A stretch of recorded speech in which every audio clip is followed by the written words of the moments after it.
Intersection OK and Hustles. ID confirmed.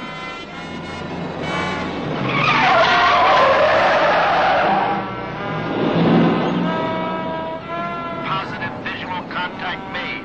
Units 7 and 8, seal off. Rexford and Hustles at OK. Repeat, Units 7 and 8. Unit 3, close off Park Paseo and Las Vegas Boulevard. Units 4, 6, move north to face Unit 3 at Park Paseo and 5th. Unit 5, move up to Bracken. To 5th place, to 5th place. All units.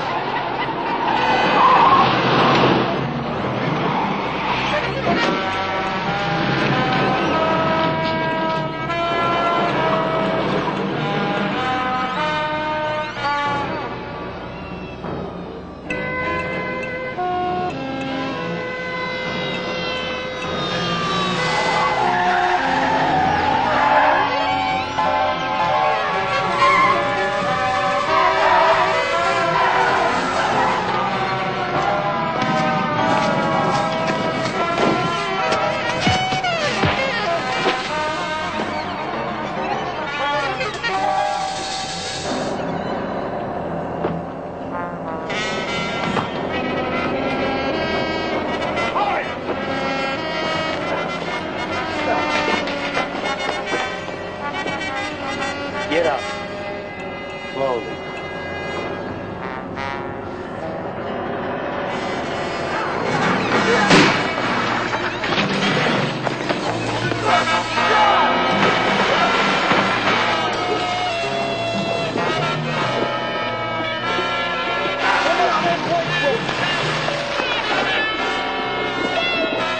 He's pulling the chambers down.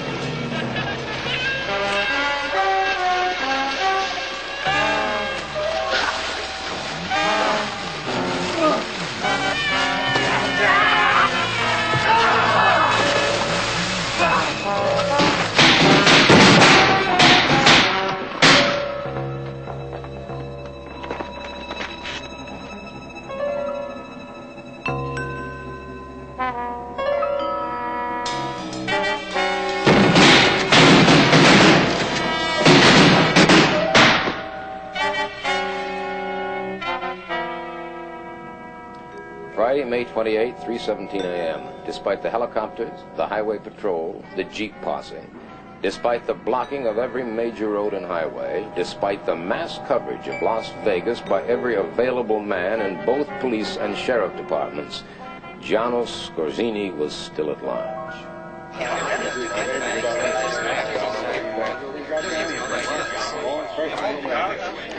The courthouse conference room had been a scene of chaos for more than 3 hours now. Messages were still flooding in from every outside unit. Every available man who had taken place in the capture attempt was being debriefed. At the hospital, 2 officers had died and a third was hovering on the edge. Reports on them were still coming in as the greatest manhunt in the history of Las Vegas continued in vain.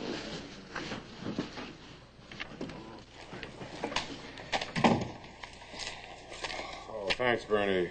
Yeah. Well, what are we going to do? Now, are you willing to listen to my insane ideas? Kolchak, get out of here. Oh, Warren, hold it. Kolchak, you were there, weren't you? Yeah? Every man we've questioned insists not only that Scorzini was possessed of incredible strength, but that he was shot more than once during the capture attempt.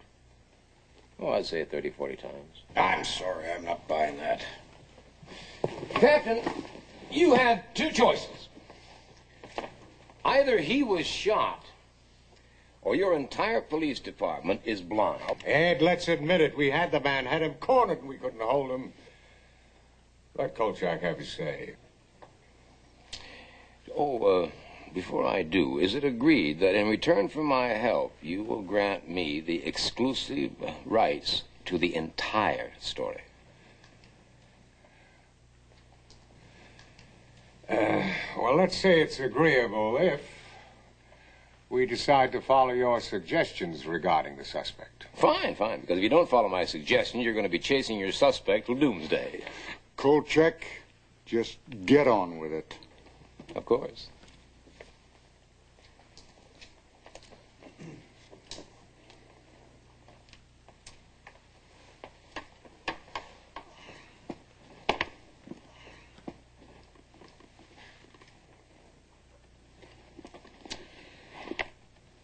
Each man in the field is to be issued one of these, to be carried in his pocket. This gentleman... Where'd you get that? Well, I have a friend who's got a furniture repair store. I woke him up and had him make it. Each man in the field is to be issued one of these and one of these. Are you suggesting that we pound one of these into Skorzeny's chest? No, into his heart. There's a legal phrase for that, Kolchak. You might have run into it once or twice in your broad experience. It's called premeditated murder. It's the only way you're going to stop him. You heard your own men. Can they all be wrong? Oh, you can stop your nighttime chases from now on, too, gentlemen. The only hope you have is to spot Skorzeny and then track him back to where he lives and wait until sunrise before finishing him off. He's only vulnerable during the day. At night, he's much too strong. Yes, gentlemen, I hate to say this, but it looks as if we have a real live vampire on our hands.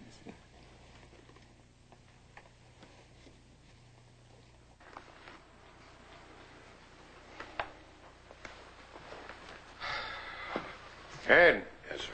Warren. Yeah. Tom, I'd like to be in on this, too.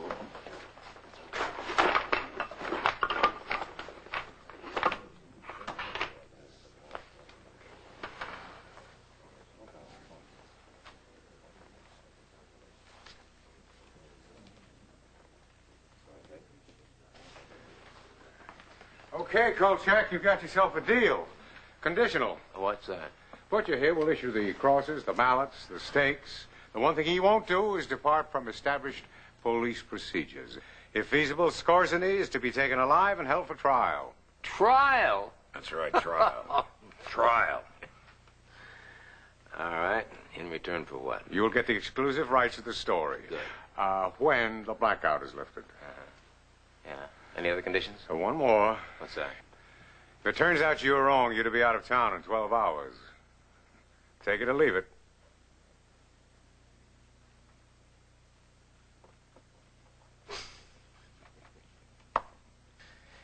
All right, I'll take it. Because I know I'm right. And you know I'm right. Right. Ciao!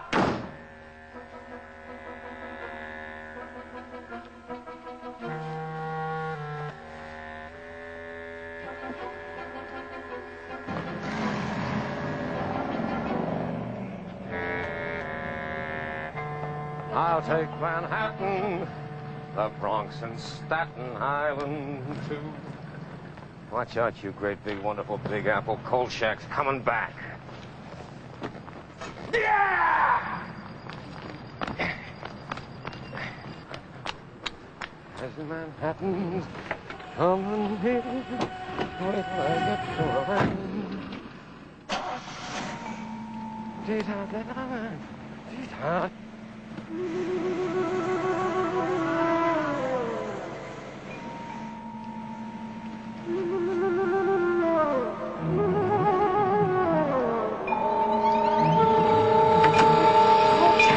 It's me, Crawford. What are you doing driving off with me in the back seat? What are you doing in my back seat? I wanted to talk to you. I saw your car parked here, so I got in to wait for you, and I got sleepy. You got sleepy. Hey, I think I found the house.